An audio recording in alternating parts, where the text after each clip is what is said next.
The training hall was full of noise. Different sounds mixed together from many different alien species. Some spoke in high voices, some in low voices. Some made clicking sounds, others made musical tones. In the middle of all this noise stood Hana Kim, a human woman with black hair tied back. She wore a simple uniform and stood in front of her class with calm eyes. Hana was a teacher at the Galactic Training Academy. Her job was to teach fighting skills to aliens from many worlds. Some students were small, barely reaching her shoulder. Others were giants twice her height. Some had 2 arms like humans. Others had 4, 6, or even more. But Hana treated them all the same. Today she had 37 students in her class. Most of them looked somewhat human in shape. They had 2 legs, 2 arms, and a head on top. But 3 students were very different. They were Vraks, and they stood at the back of the room. The Vraks were massive creatures. They stood nearly 3 meters tall, much taller than any human. Their bodies were covered in thick fur, colored like rust with black stripes. They had powerful muscles under that fur. Their eyes were amber-colored, bright and sharp. When they moved like big cats, smooth and careful. Every other student in the room felt nervous around them. The youngest Varax was named Krath. He was still young, like a teenager for his species. Since he arrived at the academy 3 weeks ago, he had been talking big. He told everyone that Varax were the best fighters. He said Varax were stronger, faster, and more dangerous than any other species. He said Varax always won their battles. Most teachers just ignored Krath's big talk. They knew the Varax had a strong reputation. The Varax controlled 14 star systems, and they won those systems through fighting, not talking. So the teachers let Krath say what he wanted. Hana had listened to Krath for 3 weeks. She did not get angry. She did not argue with him. She just smiled a little and continued teaching. She understood young warriors who needed to prove themselves. She grew up in Busan, a city in Korea where young people also fought to show they were strong. "Everyone find a partner," Hana called out in a clear voice. "Today we practice holding techniques. Remember, this is about skill, not strength. It is about control and balance." The students started pairing up. Most picked partners who were about the same size. Hana watched as the practice began. She moved around the room, watching how students moved. She gave advice when someone did something wrong. She praised students when they did something right. Krath picked the biggest student he could find, a large alien called a Tholian. Krath wanted to show everyone how strong he was. The practice started, and at first everything seemed normal. Then Krath did something wrong. Instead of practicing the holding technique that Hana taught, he grabbed his Tholian partner and threw him across the room. The Tholian crashed into the padded wall with a loud thud. Everyone stopped and stared. Before anyone could react, Krath turned toward Hana. He dropped down into a low position like a cat ready to attack. Then he made a sound that filled the entire room. It was a deep, rumbling growl that came from deep in his chest. The sound was threatening and powerful. Everything stopped. Every student froze in place. Some of the aliens showed signs of fear. Their skin changed color. Their eyes went wide, or they backed away. Even the other 2 Varax looked surprised. Their ears pressed flat against their heads. The room became completely silent. You could hear nothing, not even breathing.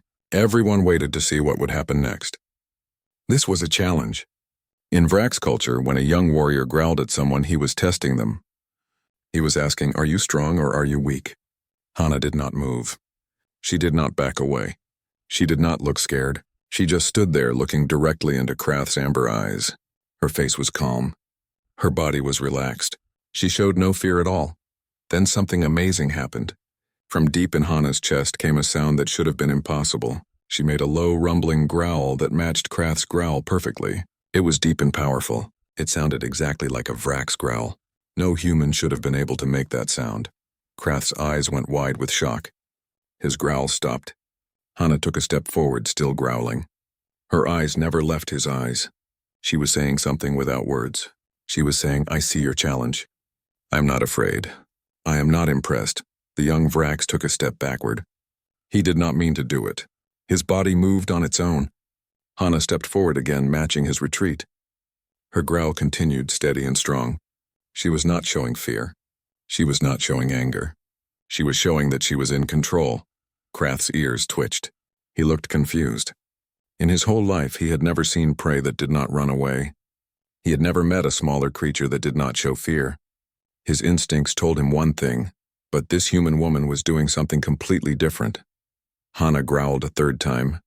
This growl was even lower, even more powerful. She added a clicking sound at the end, a sound that meant something in Vrak's language. It meant, choose now. Submit or fight, but know that I am ready for both. The entire hall held its breath. Time seemed to stop. Then slowly things started to change. Krath's aggressive position began to soften. His shoulders dropped down. His claws, which had been extended, pulled back in. His tail stopped moving. Then something incredible happened. Krath lowered his massive head. From his throat came a soft, rumbling purr. Everyone in the hall gasped. They could not believe what they were seeing. That purr meant submission. It meant respect. It meant Krath accepted that Hana was stronger than him, not in body but in will and courage. Hana looked at Krath for another moment. Then she nodded once, accepting his submission. When she spoke, her voice was calm and almost gentle. Good, now help your partner stand up. Say you are sorry. Then we continue the lesson. Krath moved immediately. He went to the Tholian student and helped him up. He said he was sorry, really meaning it. Vrak saying sorry was a rare thing. Very rare. Slowly, the other students started to relax. They began to whisper to each other in many different languages. They could not believe what they had just seen. A human woman, small compared to Vrak's, had made a powerful warrior submit without throwing a single punch. During the break, the two older Vraks came to talk to Hana. The bigger one was named Threx. He looked at Hana with new respect in his bright eyes. Lieutenant Kim, Threx said slowly in Galactic Standard language. We did not expect a human to know the old language. He meant the language of growls and body positions that Vraks used. Hana smiled a little. I studied alien biology before I became a soldier. I find your species very interesting. You are fierce hunters, but you also have complex social rules. That combination fascinates me. It is not so different from humans, actually.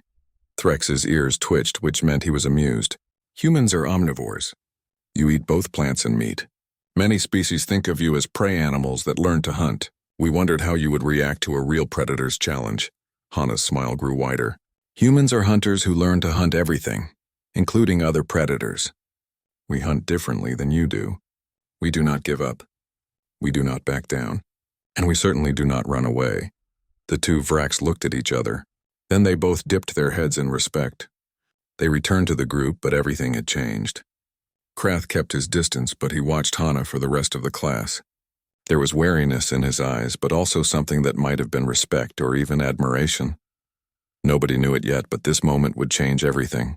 This simple encounter in a training hall would lead to an alliance that would change the balance of power across many star systems. But that was still in the future. For now, the lesson continued. Every student in the room now understood something important. Their human teacher was much more dangerous than her small size suggested.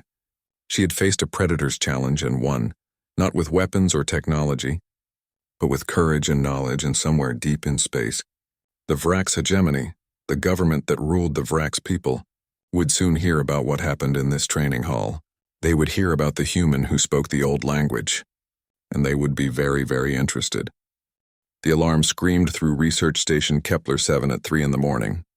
Minji Park rolled out of her bunk before her eyes were fully open. Years of military training had taught her body to move before her mind caught up. She grabbed her uniform and was dressed in 30 seconds. The hallway lights flickered red. Emergency mode. Minji's boots hit the metal floor with sharp sounds as she ran toward the containment sector. Other crew members rushed past her, their faces showing fear. She heard someone shout about a breach in Section 7. When she reached the command center, Captain Vexelar stood at the main console. His insect-like body was rigid, all four arms moving across different screens. He turned his head toward her when she entered. His compound eyes reflected the red lights. Lieutenant Park. Good. You are here. His voice clicked and buzzed. We have a situation. Minji looked at the screen. 3 heat signatures moved in the isolation cell. Large ones. She felt her stomach tighten. The Vraxith cubs? Their mother attacked a survey vessel 2 days ago. We killed her in self-defense. The cubs were brought here yesterday. Vexelar's mandibles clicked together. They are dying, Lieutenant. They refuse food. They attack anyone who approaches. In 24 hours, we will have to destroy them. Minji moved closer to the screen. The cubs looked like nightmares. Black scales covered their bodies.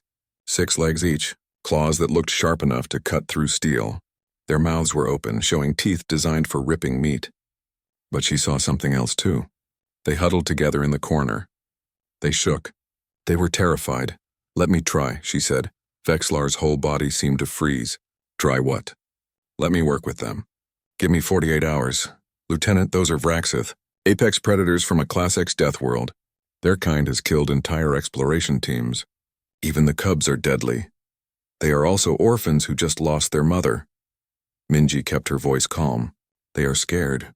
They do not understand what happened. Someone needs to show them they are safe." Vexlar stared at her for a long moment. Finally, he made a sound like air escaping from a valve. 48 hours. If you die, I am putting it in your file that you ignored my warnings." Minji smiled slightly. "Fair enough." Hyun Choi met her outside the containment sector. Her friend's face was tight with worry. "Minji, please tell me you're not actually going in there." "I am. They will kill you." "Maybe. Or maybe they just need someone who is not afraid of them." Minji checked her suit seals. "Keep a medical team ready just in case." Hyun grabbed her arm. "Minji, I will be okay. Trust me." The containment cell was cold. The walls were reinforced steel. Force fields hummed at the entrance. Through the transparent barrier, Minji could see the 3 cubs. They looked even bigger up close. Each one was the size of a large dog, but their muscles showed under their scales. They would grow much larger. One cub saw her and made a sound. It was somewhere between a hiss and a scream. The other 2 turned toward her immediately. 6 pairs of eyes locked onto her. Yellow eyes with black slits. Predator eyes. Minji took a slow breath. Her heart rate stayed steady. She had trained for this. Not specifically for Vraxith, but for staying calm when everything in her body screamed to run. She pressed the button that would drop the force field. "Lieutenant, wait." Vexlar's voice came through her earpiece. She stepped through before he could stop her. The force field snapped back up behind her. She was inside. With 3 predators, alone. The cubs went crazy. They charged toward her, then backed away. They circled her. They made sounds that hurt her ears. Their claws scraped against the metal floor. But they did not attack. Not yet. Minji did something that must have looked insane to everyone watching. She sat down on the floor, cross-legged, hands in her lap. She looked at a point just past the cubs, not making direct eye contact. That would be a challenge. A threat. The cubs stopped moving. They stared at her. This was not what they expected. Prey ran. Threats attacked. But this creature just sat there, breathing slowly, not showing fear. Minji started counting her breaths. 1, 2, 3. She had learned this technique years ago. Control the breath, control the body. Control the body, control the mind. She was not afraid. Fear was just a signal. She acknowledged it and let it pass. Hours passed. The cubs paced. They came close, then backed away. The smallest one kept making a sound. A whimper. It missed its mother. Minji understood that sound. Loss was universal. In the observation room, the station crew watched. They placed bets. 10 minutes until she is killed, 20. An hour. Hyun stood with her arms crossed, her knuckles white. Commander Taijin arrived and stood next to her. He had trained Minji. He knew what she was capable of. But even he looked worried. 6 hours in, Minji's legs were numb. She did not move. Pain was just information. She noted it and continued breathing. The cubs had stopped pacing. They lay down, but they still watched her. At hour 8, the smallest cub stood up. It moved toward her. Slow steps. Its body was low to the ground, ready to run if needed. It came within 5 feet of her, then 3 feet. It stretched its neck forward and sniffed. Minji did not react. She kept breathing. The cub circled her once, twice, then it lay down, not touching her, but close. Within reach, the other 2 cubs watched. After another hour, they moved closer too. By hour 12, all 3 cubs were sleeping within 10 feet of her. Their breathing had slowed. They felt safe enough to sleep. At hour 18, the cubs moved again. But this time they moved closer. The smallest one pressed against her leg. The weight was significant. The cub probably weighed 80 pounds. Then the second cub moved in. It rested its head on her other leg. The third, the largest, sprawled across both her knees. The combined weight was crushing. Over 400 pounds of predator sleeping on her. Minji's legs screamed. Her back ached. Her muscles shook from the effort of staying still. But she did not move. Moving would break the spell. It would tell them they could not trust her. At hour 24, Captain Vexillar came to the observation window. He stood there for a long time watching. Other crew members joined him. Even those who had bet against her survival looked impressed. Or maybe horrified. It was hard to tell with some species. Vexillar activated the intercom. His voice was quieter than usual. Lieutenant Park. Minji's eyes opened slightly. She had been in a meditation state. Aware but distant. Yes, Captain? Those cubs. Are they not heavy? Minji looked down at the 3 sleeping predators. Their scales rose and fell with their breathing. They looked peaceful, like they had found something they desperately needed. Safety, acceptance, a new pack.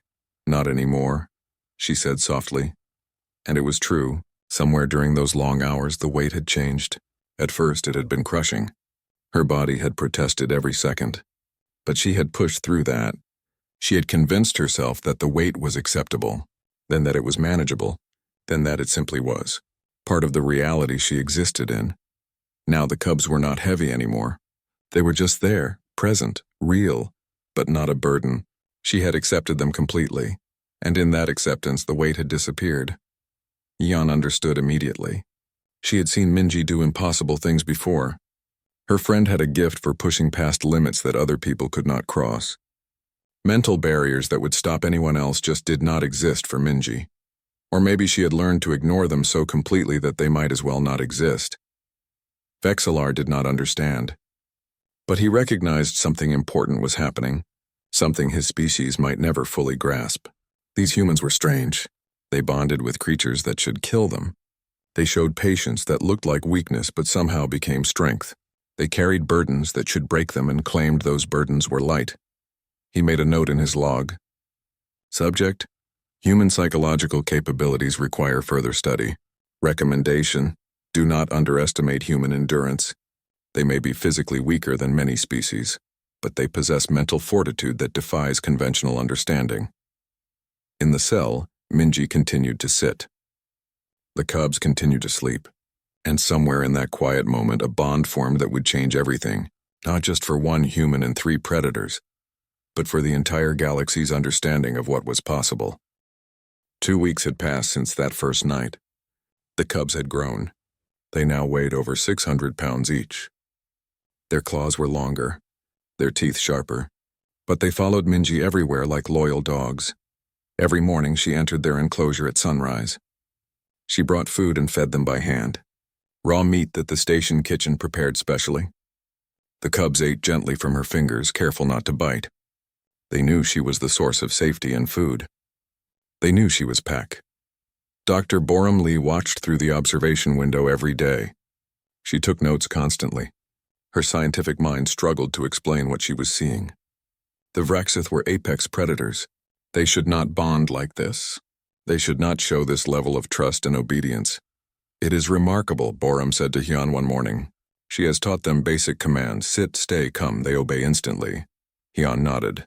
Minji does not treat them like pets. She treats them like what they are, predators. She respects their nature but sets clear boundaries. But how? What is she doing that makes this work? Patience, consistency, and she never shows fear. Watch her body language. She moves with confidence.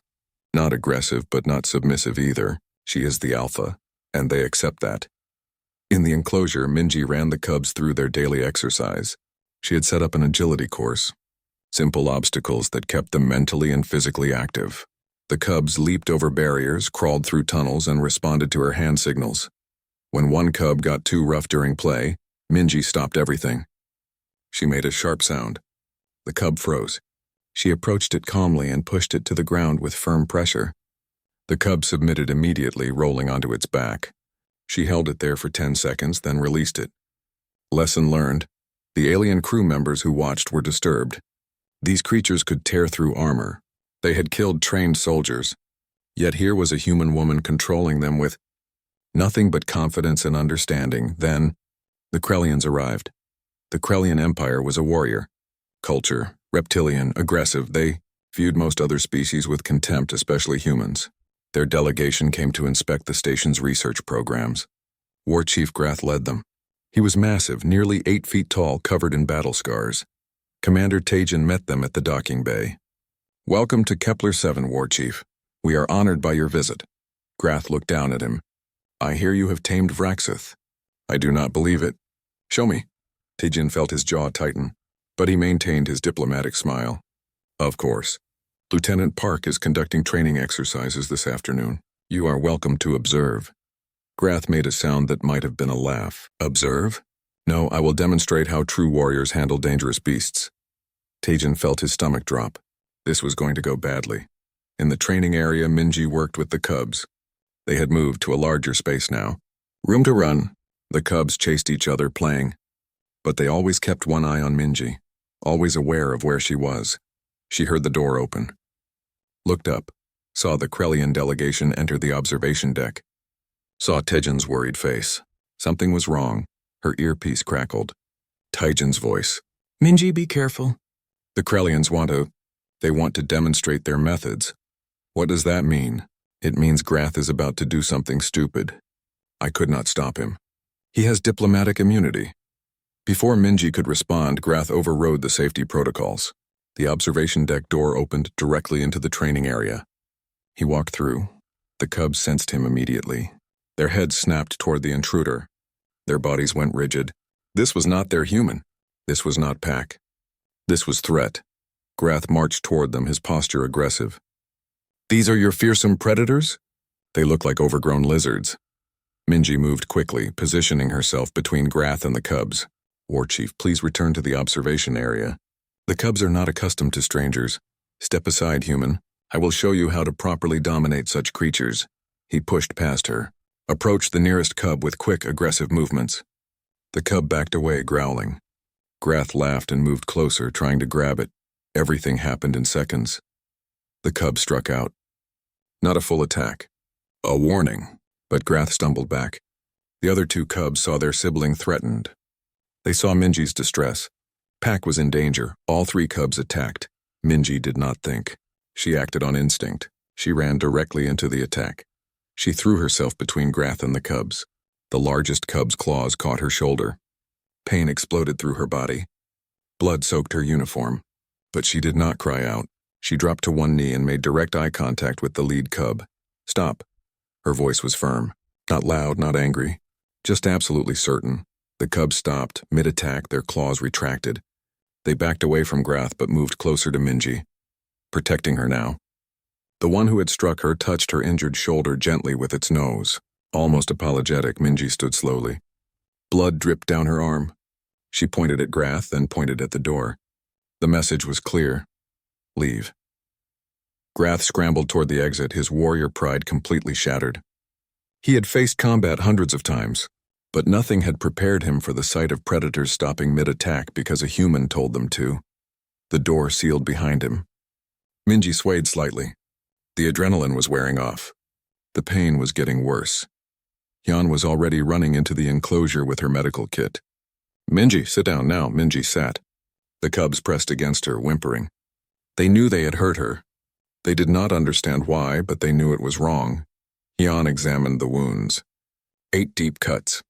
"This needs biofoam and regenerative treatment. You are lucky it was not deeper." "It is not their fault," Minji said quietly. "They were protecting the pack." Yan worked quickly, sealing the wounds. "Why did you step in?" "You could have been killed." "Because they needed to see that not everything in the universe wants to hurt them. They needed to see that I would protect them even from themselves." Hyan finished the treatment and sat back. She looked at her friend with a mix of admiration and frustration. "You are either the bravest person I know or the craziest." Minji smiled weakly. "Maybe both." In the observation room, Dr. Borum replayed the footage. She watched it 10 times, 20. The cubs had shown incredible restraint. They had stopped a coordinated attack in mid-motion, because their alpha commanded it. This should not be possible, she made notes. The bond between Lieutenant Park and the Vraxith cubs goes beyond typical handler-animal relationships. They view her as pack. More than that, they trust her enough to override their predatory instincts. This suggests that Vraxiath psychology may be far more complex than previously documented. She paused the footage at the moment Minji stepped between the cubs and Grath. A human woman, bleeding and in pain, protecting predators that could kill her in seconds, and protecting the fool who had caused the situation in the first place. What kind of species does this? What evolutionary path creates beings who will sacrifice themselves for creatures that are not even their own kind? The answer came to her slowly. Humans had spent thousands of years living alongside predators. Wolves that became dogs, wild cats that became companions, horses that could kill with a single kick. Humans saw potential allies everywhere. Even in the most dangerous creatures, this was not just training. This was something humans had been doing since they lived in caves. They found orphaned animals and brought them into the tribe. They fed them, protected them, and those animals became part of the family. The galaxy had never seen anything like it. That evening, Captain Vexlar requested a meeting with Minji. She arrived at his office with her arm in a support wrap. The cubs had wanted to follow, but she had left them in their enclosure. This conversation needed to happen without an audience. Vexlar gestured to a chair. "Sit, Lieutenant, please." She sat, waited. "I watched the incident with the Krellian delegation. I have also filed a formal complaint against War Chief Grath for violating safety protocols. But I need to ask you something." "Yes, Captain? Why did you protect him?" "Grath brought the situation on himself. He ignored your warnings. He could have gotten you killed. Yet you saved his life." Minji considered the question. Because the cubs did not understand that he was just being stupid. They saw a threat to their pack. If they had killed him, people would have said they were monsters. They would have been destroyed. "I could not let that happen." Vexlar's mandibles clicked slowly. "You took a wound to protect the reputation of predators. I took a wound to protect my pack. That is what pack leaders do." Vexlar was quiet for a long moment. Finally, he said, "When I first met you humans, I thought you were weak. Too emotional. Too willing to form attachments that make you vulnerable. But I am beginning to understand. Your weakness is actually strength. You care about creatures that most species would simply eliminate. And in caring, you create loyalty that cannot be bought or forced." Minji smiled slightly. "We are not weak, Captain. We are just different. Yes, different. And perhaps the galaxy needs more of that difference." When Minji returned to the enclosure, the cubs surrounded her immediately. They were gentle, careful of her injury. The largest one, the one whose claws had caught her, pressed its head against her chest. A gesture of affection. Of apology, she stroked its scales. "It is okay. I know you did not mean to hurt me. I know you were just protecting the pack."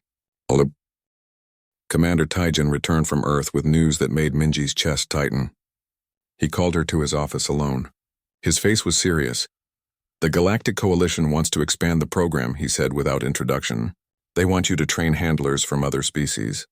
They want to prove that your success was not just a human thing." Minji felt her stomach drop. "Commander, that will not work, I know. But the orders come from the top. Multiple species have demanded access to your methods. They see military applications. They see tactical advantages." He paused.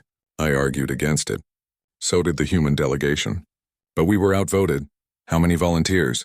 6 different species. They arrive next week." Taijin leaned forward. "Minji, I need you to try. But I also need you to document everything. When they fail, and they will fail, I need clear records showing why." She nodded slowly. "I understand." The volunteers arrived as promised. A Krethian warrior, a Quellan empath, a Draxian engineer, a Ferellian pilot, a Theronian merchant, and surprisingly, a young Krellian soldier trying to prove that his species could match human achievements. Minji met them in the briefing room. She explained the basics: patience, consistency, reading body language, never showing fear. They all nodded confidently. They all thought it looked easy. The first volunteer was the Krethian. His name was Vextal. He was related to Captain Vexillar and eager to prove himself. Minji took him to the observation deck first, made him watch her work with the cubs for an hour. "Notice how I move," she said. "Slow, deliberate, no sudden gestures. The cubs need to predict my actions. That builds trust." Vextal clicked his mandibles. "I understand." "May I try?" Minji led him into the enclosure. The cubs immediately sensed the difference. This was not their alpha. This was a stranger, They backed away, watching. "Sit down," Minji instructed. "Let them come to you." Vexatal sat. But his posture was all wrong. Too rigid, too military. The cubs sensed his tension. They did not approach. After 20 minutes, the smallest cub took a few steps closer. Vextal reached out toward it. The movement was too fast. The cub hissed and lunged. Not an attack, just a warning. But Vextal's instincts took over. He jumped back, raising his arms defensively. The cub saw the fear, saw the prey response. They advanced together. Minji stepped between them immediately. "Enough." Her voice was calm but firm. The cub stopped. She gestured for Vextal to leave. He did quickly.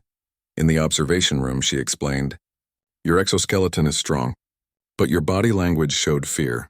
The cubs read that as weakness. Prey. They will not bond with prey." Vextal's mandibles drooped. "And I did not realize I was afraid. That is the problem. You cannot hide it from them. They evolved to read these signals. Your species never bonded with predators. You do not have the instincts for it." The Quellan volunteer tried next. Her name was Scylla. She was an empath, able to feel the emotions of others. Minji had hopes for her, but the session went even worse. The moment Scylla entered the enclosure, she felt the cubs' emotions. Their wariness, their curiosity, their predatory interest. The feedback overwhelmed her. She started broadcasting fear without meaning to. The cubs felt her fear. It made them nervous, which made her more afraid, which made them more nervous. Within 5 minutes, everyone in the room was on edge. Minji ended the session before it could escalate. "Your empathy is a gift with most species," Minji told Scylla gently. "But with predators, it creates a feedback loop. You feel their emotions, which changes your emotions, which they feel. It spirals." Scylla looked devastated. "I cannot control it. When I am near them, all I feel is hunger and danger." One by one, the other volunteers failed. The Draxian engineer approached the cubs like a problem to solve. The cubs sensed his analytical detachment and ignored him. The Pharrellian pilot moved too quickly, thinking speed would show confidence. The cubs saw it as aggression. The Theronian merchant tried to bribe them with treats. The cubs ate the treats and still did not trust him. The young Krellian soldier lasted longest. His name was Krath. He watched Minji carefully and tried to copy her exactly, but he could not maintain the patience. After an hour of sitting still, his muscles cramped. He shifted position. The cubs, who had been slowly warming to him, immediately backed away.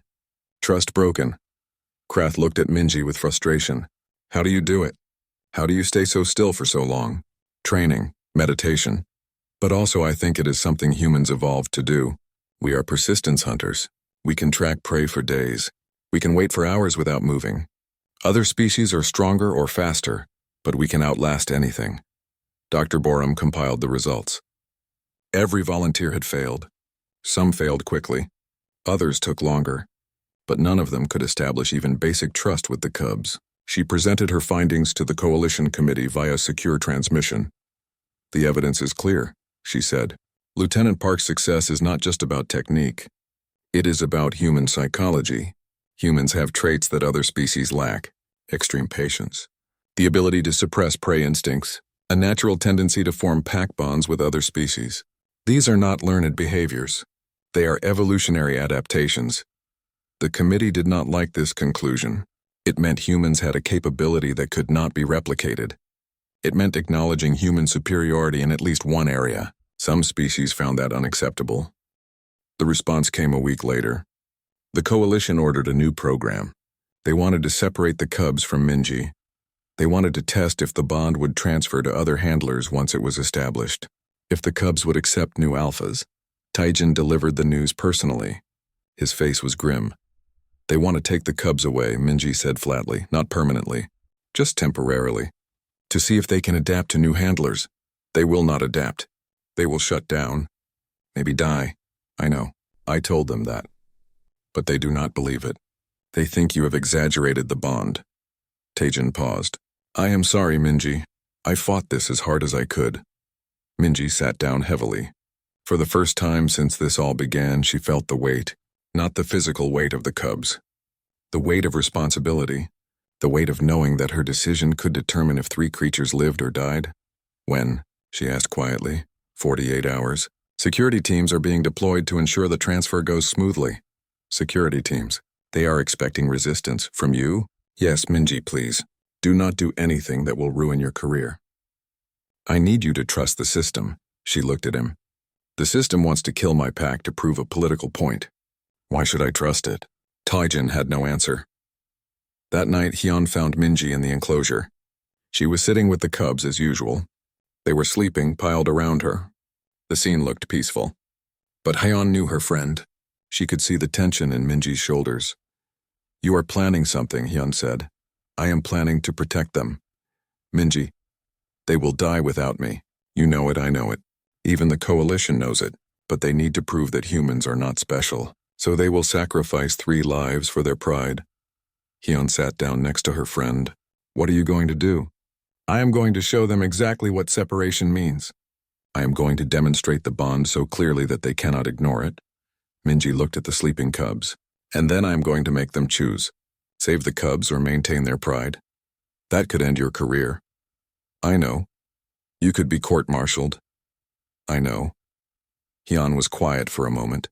Then she said, What do you need me to do? Minji looked at her friend. Saw the loyalty there. The understanding. Hyun did not agree with every choice Minji made, but she would stand beside her anyway. That was what Pac meant. Be ready with medical equipment. This is going to be hard on them. And on me, how hard? Minji stroked the scales of the cub nearest to her. It made a soft sound in its sleep. Hard enough that everyone watching will understand. These cubs are not weapons. They are not tools. They are not experiments. They are living beings who have formed bonds that will destroy them if broken. Hyun nodded slowly. Okay, I will be ready. The 2 women sat in silence. Around them, 3 predators slept peacefully, unaware that their fate hung in the balance, unaware that their alpha was about to risk everything to protect them, because that was what leaders did. They carried the weight so others did not have to, and Minji had learned long ago that the weight was only heavy if you resented it, if you accepted it, if you chose it willingly. Then it became part of who you were and she had chosen. These 3 cubs were her responsibility. Her pack, her family. She would protect them no matter the cost. The weight was not heavy. Not anymore. It was just who she was.